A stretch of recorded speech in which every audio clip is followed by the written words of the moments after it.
তোমার নৌকাতে আমি পেচ্ছাপ করি, তোমার নৌকাতে। বাংলাদেশের হাসিনা সরকার আজকে মোবাইলে দেখছিলাম আমি, আজকে হাসিনা বলছে ওদের ইলেকশন চলে এসেছে, তা বলছে আমি নৌকা মার্কাতে দাঁড়িয়েছি। নৌকা মার্কা হচ্ছে বঙ্গবন্ধুর একটা বিশাল পরিচিতি, বঙ্গবন্ধুর এটা ওটা, আপনারা সকলে নৌকা মার্কায় ভোট দেবেন। এটা জাতা নৌকা নয়, এটা নূহ নবীর নৌকা। মনে মনে বলছি তোর মতো বেঈমান আর সারা পৃথিবীতে কোন প্রধানমন্ত্রী আছে যে আলেমদেরকে বিনা দোষে জেলখানাতে বন্দী করো? তোমার মতো হাদিস কোরআনের দুশমন আর পৃথিবীর বুকে কোন প্রধানমন্ত্রী নেই। আজকে ইলেকশন এসেছে আর বাংলাদেশের গরিব মানুষদের ভোটগুলো লুট করার জন্য তুমি এখন ঘোমটা দিয়ে বলছো এটা নূহ নবীর নৌকা। তোমার নৌকাতে আমি পেচ্ছাপ করি, তোমার নৌকাতে। সারা জীবন আলেম ওলামাদের জেলখানাতে ভরে রেখে, দিলওয়ার হোসেন সাঈদীকে জেলখানাতে ভরে রেখে, আর আপনার বাংলাদেশের প্রখ্যাত আলেম মানে আব্দুর রাজ্জাক বিন ইউসুফ কোটি কোটি টাকার মামলা দিয়েছেন, আপনার মুজাফফর বিন মহসিন জেলখানাতে বন্দী করে রেখে দিয়েছিলেন। লজ্জা করে না? লজ্জা করে না? এখন ইলেকশনের সময় এসে আপনি বলছেন নৌকা নূহ নবীর নৌকা। ভণ্ড কোথাকারে! তোমার নৌকা ডুবে যায়, তোমার নৌকা ডুবে যায় বাংলাদেশে, তাহলে আলেমদের উপর অত্যাচার কমবে। কি বললাম বুঝলেন না? আমরা চাই যে হাসিনার নৌকা ডুবে যায়। এখন ভোট পাওয়ার জন্য বলছে যেটা নূহ নবীর নৌকা।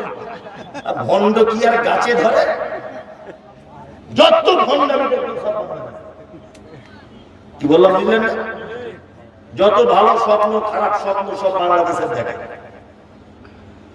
কিছুদিন আগে মুফতি কাজী ইব্রাহিম স্বপ্ন দেখেছিল কিছুদিন আগে যে ইমাম মাহাদি চলে এসেছে, ইমাম মেহেদী চলে এসেছে, ও স্বপ্ন দেখেছে। আবার পাকিস্তানের কে একজন দাবি করেছে ইমাম মেহেদী বলে, জানেন না? ভাইরাল করেছে বাংলাদেশের। মানে যত রকমের ভণ্ডামি সব বাংলাদেশে। তবে আলহামদুলিল্লাহ বাংলাদেশের মাটিতে সহিহ হাদিস এবং কোরআনের অনেক কাজ হচ্ছে না? হচ্ছে। তার একটা প্রমাণ হচ্ছে এই, আপনারা জানেন যে কি আলেমটার নাম ভুলে গেলাম, কি আজাদি, কি জেহাদি বলছে ওর নাম, আলাউদ্দিন জেহাদি। আরো কত বড় বড় বক্তারা বাংলাদেশের মাটিতে সঠিক ইসলাম তারা ফেরত আসছে না? আসছে। আপনারা দোয়া করুন, ইনশাআল্লাহ আলী সারা দুনিয়া থেকে শিরক বিদআত একদিনের জন্য মুছে যাবে ইনশাআল্লাহ। যে কথা বলতে বলতে এত দূর এলাম, ভালোবাসতে হবে সবকিছুকে ত্যাগ করে তিনটা জিনিস। এক, আল্লাহকে। দুই, মুহাম্মদ সাল্লাল্লাহু আলাইহি ওয়াসাল্লামকে। তিন, আল্লাহর রাস্তায় জিহাদ করা। জিহাদ করা মানে লাঠি সোঁটা দিয়ে মারামারি করা। জিহাদ মানে প্রচেষ্টা করা। জিহাদ মানে চেষ্টা করা, তাই না? মেহনত করা। আপনি এখানেই জিহাদ করতে পারবেন। জিহাদ মানে একটা লোক নামাজ পড়ে না, আপনি তার পিছনে পড়ে যাবেন, 10 দিন ওর পিছনে থাকুন, ভাই নামাজ পড়ুন, ভাই নামাজ পড়ুন, ভাই নামাজটা পড়ুন, নামাজ না পড়লে জাহান্নাম, নামাজ পড়লে আপনি জান্নাতে যাবেন। এইসব ব্যাপারে আপনি ওর পিছনে লেগেই থাকেন। আপনি যদি ওকে নামাজি করে দিতে পারেন, এটার নাম জিহাদ। বললাম বুঝলেন না? জিহাদ মানে একটা লোক মদ পান করে, আপনি 10 দিন তার পিছনে থাকবেন, থেকে বলুন যে ভাই আপনি মদ পান করবেন না, এটা সামাজিক ভাবে ক্ষতি, এটা নিজের দেহের ক্ষতি, এটা আপনার অর্থের অপচয়, পারিবারিক অশান্তির মূল, তাকে বোঝান। এবং মুহাম্মদ সাল্লাল্লাহু আলাইহি ওয়াসাল্লাম হারাম করেছেন, আল্লাহ হারাম করেছেন। লোকটাকে 10 দিন বুঝিয়ে কোনো একদিন দেখবেন লোকটা মদ ছেড়ে দিল, তখন এটার নাম জিহাদ। কারণ এটা আপনি তার উপরে চেষ্টা চালিয়েছেন, সংগ্রাম করেছেন এই ব্যাপারটার জন্য, আপনি আর কেউ জানেন না। কি বললাম বুঝলেন? জিহাদ মানে এটা বুঝবেন না যে পিস্তল লাঠি এটা ওটা নিয়ে মারামারি করে এক অপরের সঙ্গে, এটার নাম জিহাদ নয়। এইবার আপনাদের সামনে আমি বলছি, আল্লাহ তাআলা বলছেন আতারাব্বাসু হাত্তা ইয়াতি আল্লাহু বিআমরিহি আল্লাহু লা ইয়াহদিল কওমাল ফাসিকিন।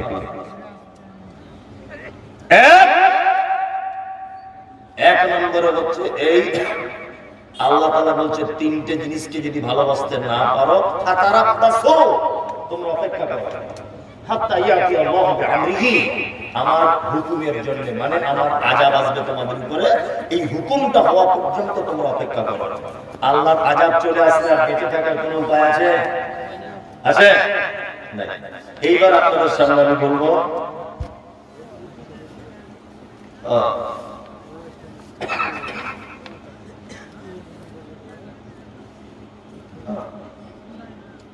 কে কি এগুলো জিজ্ঞেস করেছে?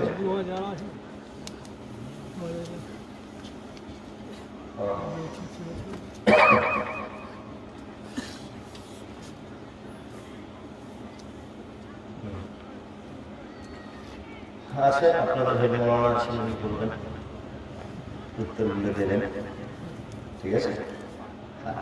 তাই আপনাদের জন্য ভালো হবে। সত্যি কথা বলতে আমার বেশি বিদ্যা নেই, সামান্য বিদ্যা, সবগুলোই জানা আছে, কিন্তু তবু আমি বলবো না, আমার মুখে ফতোয়া মানাবে না, বড় কোনো আলেমকে জিজ্ঞেস করবো, ঠিক আছে? পাশে কিষানগঞ্জ মাদ্রাসা, আমি বক্তা আর দার্সের জ্ঞান, এ দুটো আসমান জমি ডিফারেন্স। মানে হাদিস এবং কোরআনের খুব বিজ্ঞ পণ্ডিত এরা আলাদা, বক্তা আলাদা। বক্তা থুতুনির জোর হলে এই যে আমি একটু জোরে জোরে কথা বলছি, চিল্লে এইটা কেউ পারে না, এই জন্য সে বক্তা হতে পারে, ঠিক আছে? আপনারা কিষানগঞ্জ মাদ্রাসা বা বড় বড় মাদ্রাসা বা আপনাদের থেকে মৌলানা বা কোনো যোগ্য আলেমের কাছে জেনে নেবেন, ঠিক আছে? যাই হোক, তাহলে আপনাদেরকে এতক্ষণ পর্যন্ত বললাম। এবার আপনাকে বলবো যে আল্লাহর নবী সাহাবীরা কেমন আল্লাহর নবীকে ভালোবাসতেন। খুব চমৎকার কয়েকটা কথা আপনাদেরকে বলে দিচ্ছি। ইনশাআল্লাহ আজিজ আমরা একটা করে শুনবো, আমল করার চেষ্টা করব ইনশাআল্লাহ। আমাকে 10টার দিকে তোলা উচিত ছিল, বুঝলেন তো? মানে 12টা বাজে মানুষের এমনি থাকতে চায়, শীতকাল তো, একটা বেজে গেলে মানুষ বাড়ি চলে যায় আস্তে আস্তে করে। চলো, আচ্ছা, উহুদের যুদ্ধ হয়েছিল কত হিজরিতে জানা আছে? 3 হিজরিতে উহুদের যুদ্ধ হয়েছিল, 3 হিজরিতে। উহুদের যুদ্ধের আগের দিন, মানে সাহাবীরা নবীকে কত ভালোবাসতেন দেখেন। উহুদের যুদ্ধের আগের দিন বিকালবেলাতে আল্লাহ নবী সাল্লাল্লাহু আলাইহি ওয়াসাল্লাম একজন সাহাবী বিবাহ করিয়েছিলেন, তার নাম হানজালা রাদিয়াল্লাহু তাআলা আনহু। হানজালা বিবাহ করিয়েছেন। এখন মানুষ থাকবে না, 12টা পর্যন্ত থাকে। হানজালা রাদিয়াল্লাহু তাআলা আনহু বিবাহ করিয়েছেন কে? আল্লাহর রাসূল। এবং বিবাহতে খুশি হয়ে সাহাবীদের ভিতরে খেজুর বিলি বন্টন করেছেন, খেজুর বিলি বন্টন করেছেন। চলুন, আল্লাহ নবী সাল্লাল্লাহু আলাইহি ওয়াসাল্লামের সাহাবী হানজালা স্ত্রীর সঙ্গে রাতের বেলা শুয়ে আছেন এক বিছানাতে, এবং স্বামী স্ত্রীর মিলন হয়েছে। গভীর রাতের বিশ্বনবী মুহাম্মদ রাসূলুল্লাহ সাল্লাল্লাহু আলাইহি ওয়াসাল্লাম উহুদের যুদ্ধের ডাক দিলেন। হানজালা নবীজির যুদ্ধের ডাক শুনে তাড়াতাড়ি করে উঠে পড়লেন। উঠে স্ত্রীকে ডেকে বলছেন, স্ত্রী, আল্লাহর নবী যুদ্ধের জন্য ডেকেছেন, আমি আর 1 মিনিট বসে থাকতে পারবো না, আমি চলে যাব। চলে এলো, যুদ্ধতে চলে গেলেন হানজালা। আপনারা জানেন যে এই যুদ্ধতে আল্লাহ নবী সাল্লাল্লাহু আলাইহি ওয়াসাল্লামের 70 জন প্রাণপ্রিয় সাহাবী শহীদ হয়েছিলেন। তার ভিতরে আল্লাহ নবী সাল্লাল্লাহু আলাইহি ওয়াসাল্লামের আপন চাচা, নাম হলো তার হামজা, এই যুদ্ধতে শহীদ হয়েছিলেন, নাম তার মুসআব বিন উমাইর। এই যুদ্ধতে শহীদ হয়েছিলেন, নাম তার হানজালা। আল্লাহ নবী সাল্লাল্লাহু আলাইহি ওয়াসাল্লাম সাহাবীদেরকে বললেন যে তোমরা এক কাজ করো, যাও তো লাশগুলোকে এক জায়গায় করো। সমস্ত উহুদের মাঠের লাশগুলো এক জায়গায় করা হলো। দুটো লাশকে খুঁজে পাওয়া যাচ্ছে না। দুটো লাশ, এক নাম তার হামজা, দুই নাম তার হানজালা রাদিয়াল্লাহু তাআলা আনহা। দুইজনের পাওয়া যাচ্ছে না। এর মাঝখানে যুদ্ধের মাঠে আল্লাহর নবী দাঁড়িয়ে আছেন। একজন মহিলা পর্দা সহকারে এসে আল্লাহর নবীকে বলছেন, আল্লাহর নবী, আপনি কি আমাকে চিনতে পারছেন? আল্লাহ রাসূল বলছেন, না, চিনতে তো পারছি না। তখন মহিলা বলছেন, আল্লাহ রাসূল, আপনি কি গতকাল বিকেল বেলা কারোর বিবাহ করিয়েছেন? বলছে, হ্যাঁ, আমি হানজালার বিবাহ করিয়েছি। তখন মহিলাটা পর্দার আড়াল থেকে হাতটা বার করে দিয়ে বলছেন, আল্লাহর নবী, এই দেখুন আমার হাতে যে মেহেন্দি দেওয়া দেখছেন, এই মেহেন্দিটা এখনো কাঁচা, শুকায়নি। আমি হলাম সেই হানজালার স্ত্রী। আল্লাহ রাসূল বলছেন, সেটা তো বুঝলাম, তো তুমি যুদ্ধের ময়দানে কেন এসেছো? তোমার স্বামীকে খুঁজছো? মহিলা বলছেন, আল্লাহর নবী, না, স্বামীকে খুঁজতে আসিনি, আপনাকে একটা কথা জানাতে এসেছি। কি? না, আপনি বলেছেন যে যুদ্ধের মাঠে কেউ যদি শহীদ হয়ে যায় তাহলে রক্ত মাখা অবস্থায় ওই জামা কাপড় পরনে থাকার পরেও কবরে দাফন করা হয়। আল্লাহর নবী, আপনাকে আমি একটা কথা বলতে এসেছি, আমার স্বামী যদি আপনার উহুদের ময়দানে শহীদ হয়ে যায় তাহলে তাকে একটু গোসল করিয়ে দেবেন, কারণ আমার স্বামী আমার সঙ্গে রাতের বেলাতে মিলন করেছে। আপনার প্রতি এত ভালোবাসা যে আপনার গলার আওয়াজ পেয়ে যুদ্ধের ময়দানে ঝাঁপিয়ে পড়েছে। আল্লাহ নবী সাল্লাল্লাহু আলাইহি ওয়াসাল্লাম বলছেন, মহিলা, ৭০ জন লাশের ভিতরে দুজনকে পাচ্ছি না, এক তোমার স্বামী, দুই আমার চাচা নাম তার হামজা। মহিলার মন খুব খারাপ। আল্লাহ নবী সাল্লাল্লাহু আলাইহি ওয়াসাল্লাম সাহাবীদেরকে বলছেন, যাও যাও খুঁজে এসো হানজালার লাশ কোথায় আছে। বিশ্বনবী দাঁড়িয়ে আছেন। হঠাৎ করে উপর থেকে জিবরিল এলেন। জিবরিল এসে আল্লাহ নবীকে বলছেন, আল্লাহ নবী, হ্যাঁ, আপনি হানজালার লাশ খুঁজছেন? আসলে হানজালার লাশ চুরি হয়নি, হারিয়ে যায়নি। আল্লাহ তার শহীদে এত খুশি হয়েছে যে তৃতীয় আসমানের ডিউটিরত ফেরেশতাদেরকে দিয়ে হানজালার লাশকে তৃতীয় আসমানের উপরে তুলে নেওয়া হয়েছে, আর ওইখানে গোসল করিয়ে দিয়ে ওইখানে কাপড় পরিয়ে ওই দেখুন আপনার কাছে নিয়ে আসা হচ্ছে। আল্লাহ রাসূল দেখছেন দুইজন সাহাবী হানজালার লাশটাকে নিয়ে আসছে আর মাথার দিক দিয়ে পানি ঝরে ঝরে পড়ছে। আল্লাহ নবী সাল্লাল্লাহু আলাইহি ওয়াসাল্লাম মহিলাকে বললেন, মা, দেখো তোমার স্বামী কত ভাগ্যবান, তোমার স্বামীর সঙ্গে আল্লাহ এত খুশি হয়েছে। তোমার স্বামী নাপাক অবস্থায় ছিল, এই কারণে আল্লাহ ফেরেশতাদেরকে দিয়ে তৃতীয় আসমানে গোসল করিয়ে দিয়েছে। আল্লাহু আকবার। আল্লাহ, তুমি আমাদেরকে নবী প্রেমিক হবার তৌফিক দান করো। আমিন। চলো সাহাবা কেরামগণ আল্লাহ নবী সাল্লাল্লাহু আলাইহি ওয়াসাল্লামকে কতটা ভালোবাসতেন। আল্লাহ তাআলা বলেন, ওয়াকালু সামি'না ওয়া তা'না। সাহাবীদের চরিত্র কি? আল্লাহর নবী মুখে বলতেন আর সাহাবীরা কি আমল করতে শুরু করে দিতেন। দুর্ভাগ্য যে আমাদের এরকম চরিত্র কি নাই। চলো, নবীকে যারা ভালোবাসেন, এখানে নবীর সঙ্গে দেখা তো আমাদের কারো হয়নি, হয়েছে? হয়নি। কিয়ামতের দিনেও যেন একটু হয়, এই আমলটা অন্তত করব ইনশাআল্লাহ, যে কিয়ামতের দিনেও যেন নবীজির সঙ্গে দেখা হয়। এই আমল একটা ছোট্ট আমল বলে দিই। একটা হাদিস, সহিহ বুখারীতে হাদিসটা আছে। এক হাদিস বর্ণনা করেছেন, নাম হলো তার আয়েশা। বাপের নাম কি? বাপের নাম হলো তার আবু বকর। মায়ের নাম হলো কি? মায়ের নাম হলো উম্মে হানি। শুধু এখানেই ক্ষান্ত নয়, বিশ্ব নবী যত মেয়েকে বিবাহ করেছেন সব বিধবাদেরকে বিবাহ করেছেন। একটা কুমারী মেয়েকে বিবাহ করেছিলেন, তার নাম হলো আয়েশা। শুধু এখানেই ক্ষান্ত নয়, বিশ্ব নবী যত বিবাহ করেছেন নিজে পছন্দ করে বিবাহ করেছেন, কিন্তু একটা মেয়েকে আল্লাহ পছন্দ করে নবীর কাছে বিবাহের প্রস্তাব দিয়েছেন, তিনি হচ্ছেন আয়েশা। শুধু এখানেই ক্ষান্ত নয়, বিশ্ব নবী তিনি বলেছেন আয়েশার সঙ্গে বিবাহ হওয়ার আগে আমাকে 2 বার স্বপ্নের মাধ্যমে আয়েশাকে দেখানো হয়েছে। শুধু এখানেই ক্ষান্ত নয়, যত মহিলা সাহাবীরা হাদিস বর্ণনা করেছেন সব থেকে বেশি হাদিস বর্ণনা করেছেন কে? না আম্মা জান আয়েশা।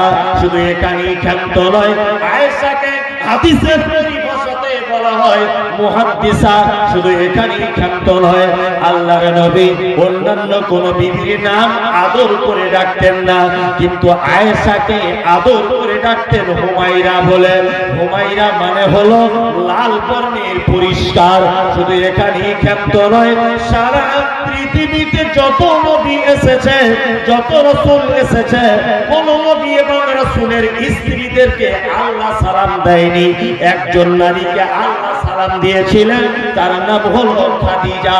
আর একজন নারীকে জিবরিল আমিন সালাম দিয়েছিলেন, নাম হলো তার আয়েশা। শুধু এখানেই ক্ষান্ত নয়, আয়েশাকে আল্লাহর নবীর বিবির জীবনী পড়লে জানা যায় যে আয়েশা হলো ওই নারীটা যে আল্লাহর নবী মারা যাবার পরে 11,000 মহিলাকে তিনি দ্বীনের শিক্ষায় শিক্ষিত করেছে। এতটা ডিগ্রি আয়েশা। হাদিস বর্ণনাকারিণী আয়েশা কোন বিবি নবীজিকে করিলেন জিজ্ঞাসা, ওগো নবী তব সাথে দেখা হবে কার? নবী বলে দুনিয়াতে হাত লম্বা যার।